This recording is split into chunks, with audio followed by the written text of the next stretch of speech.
Okay, good afternoon, everyone.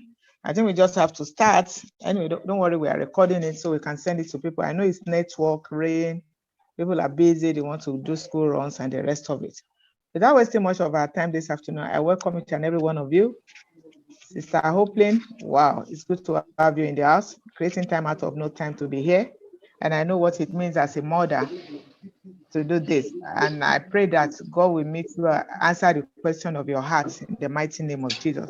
Without taking time, without wasting any other time now, I want to start straight. And I'm starting. Okay, let me introduce myself. My name is Olufunmilayo Gregory.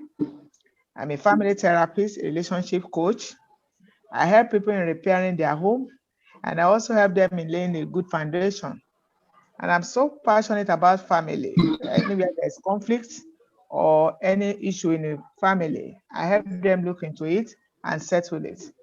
And also, I'm also passionate about children. I believe that children are the heritage of the Lord.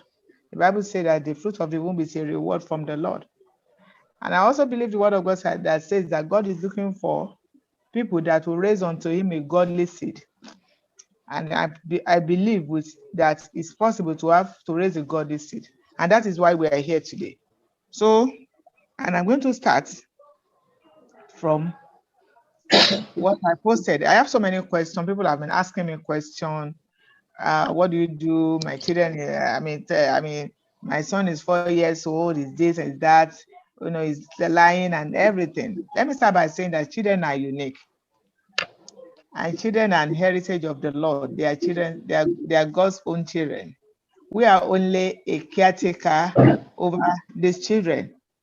As a mother, you are a caretaker. As a father, you are a caretaker over these children. Children are unique and children are wonderful. I tell you, if you take it up to be a good parent, to be a good mother, to be a good father, I tell you without any reservation in my heart that God will surely reward you. But tonight we are talking about how to get our children. There's so many to talk about children, parenting. But tonight, this morning afternoon, I'm going to talk about how to get our children listening without yelling, without shouting. Must you shout? Must you yell at them before they can hear you? Like the children used to say it, must you raise your voice on them? Why are you raising your voice on them? So this afternoon, I'll be talking about what you can do, how you can raise your children and without yelling at them. And I'll start by saying, you start with a positive attitude.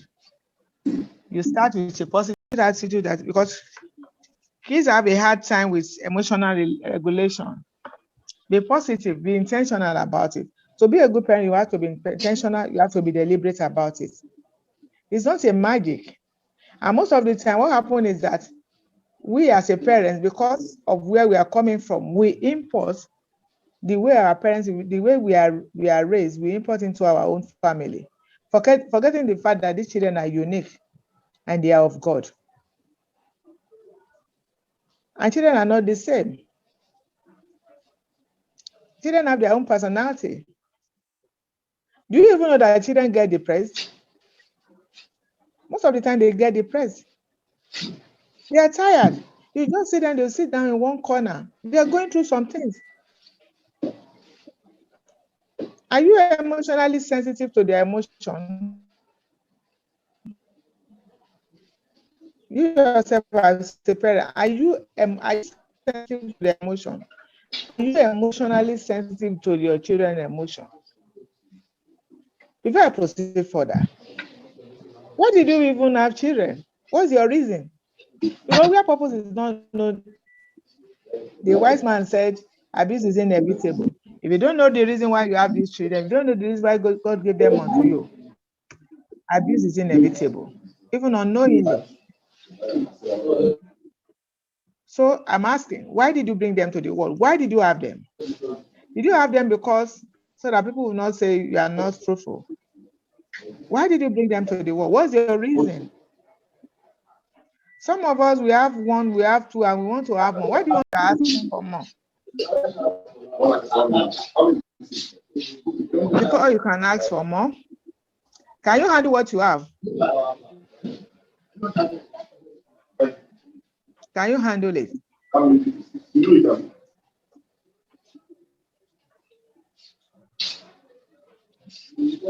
Can you handle them? Can you handle them? Can you handle what you have at hand?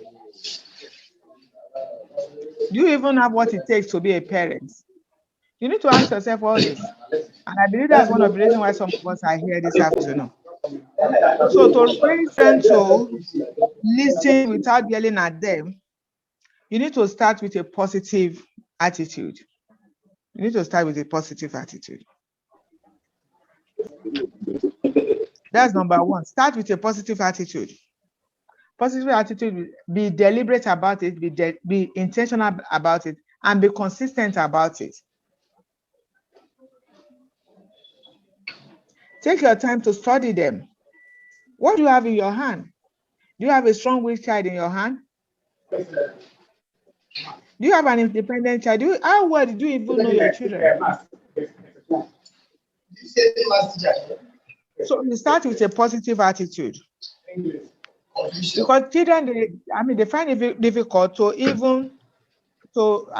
find it difficult to understand our emotional regulation. They find it very difficult. Today you are hot, tomorrow you are cold. So please don't find it difficult to understand us at times. Number two thing to do is you need to be patient with them. Be patient with them. When you look at the time that you're supposed to yell or shout at them, why not just take a deep breath? Just breathe in a little. Just take a deep breathing, a deep one. Take it, breathe in.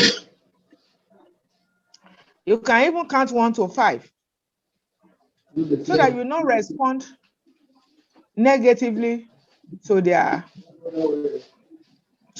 attitude or to their behavior.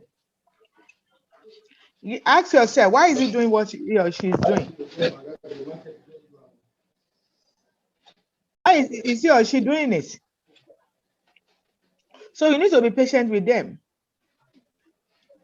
And one of the reasons why we have issues in being patient with these children is that we see ourselves playing out in them. So most of the time we fight it. It's our attitude. So most of the time we fight that attitude in them. Why are you doing that? You know that is you. So we fight it. So you need to be patient with them. That's why I said that you need to take time to study them. Take your time to study these children. What do I have in my hand? Who am I dealing with? Who am I dealing with? Am I dealing with an independent child? Am I dealing with a strong-willed child? Am I dealing with a compliant child? Who are you dealing with? How well did you know him or her? You know, this effective parenting needs to start with you. You knowing yourself, know who you are, know what you can do, your capability. Know yourself. How well did you know yourself? Because if you don't know yourself, you can't know these children. Already as a parent, we have a fundamental issue. We have something that we are struggling with in our life. So with what we are struggling with in our life, we take these children for granted. You know, we just bounce on them. I mean, we start blaming them for what they don't even know anything about. We start yelling on them. At times when you are yelling on your child or you are shouting, you are not really shouting on that child. You are shouting on your past. You are shouting on your past. That's why I said that you need to know your child. You need to be patient with them. Know yourself. Know yourself first. Then it's until when you know yourself, you can know your child, and you can know how to relate with your child. That number one is what? Can somebody put that there for me? What's number one? What's number one? Number one is, let me remind you again. Number one is to start with a positive attitude. To have an effective parenting, start with a positive attitude. Number 2, I need to, Sister Hopelin, can you please mute your, can you help us mute your, and Sister Adekunle, can you help us mute your mic for now? Thank you, God bless you. So as I was saying, you can type things out there, but you'll not be able to talk. So I said number 1, yes, thank you, Sister Neme. Start with a positive attitude. Start with a positive attitude because you know that you are getting good out of it, something good out of it. Number 2, be patient with them. Be patient with them.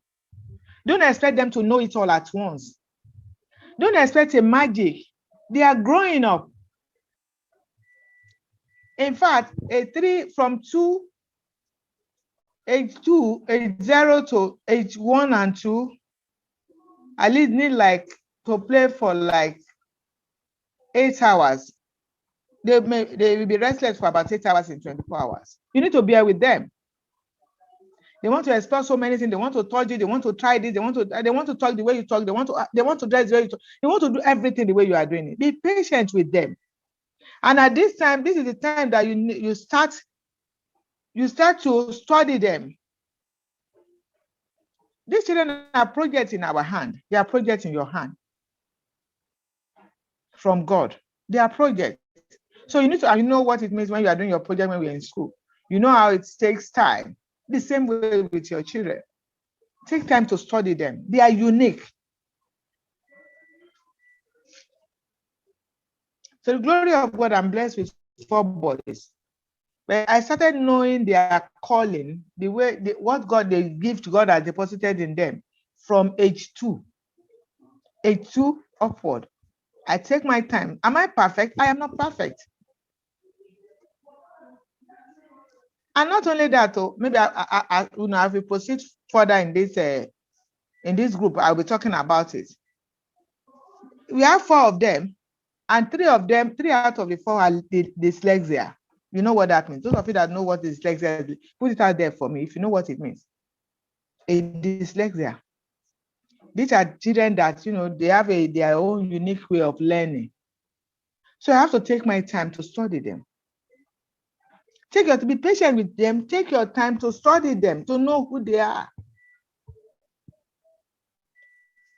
Number 3 of effective parenting is don't yell on them. Stop shouting on them. There are so many ways to talk to a child. They are not dummy. They are not deaf. They are not dumb. Stop shouting on them. Imagine someone shouting. Imagine someone, maybe your boss in the office or your customer shouting on you. How will you take it? How will you react? Stop shouting. They are not deaf. Hold your side very well. Stop shouting on them. There's a way to talk to them without shouting. There are so many ways to talk to them. Even if they don't understand the name of, instead of it shouting, there's a way to go about it. Put a name to every action or their reaction. Ask them, are you depressed? Are you frustrated? Are you angry? Are you anxious? Ask them so that they will know what they're going through part time. I don't know if you understand what I'm trying to say.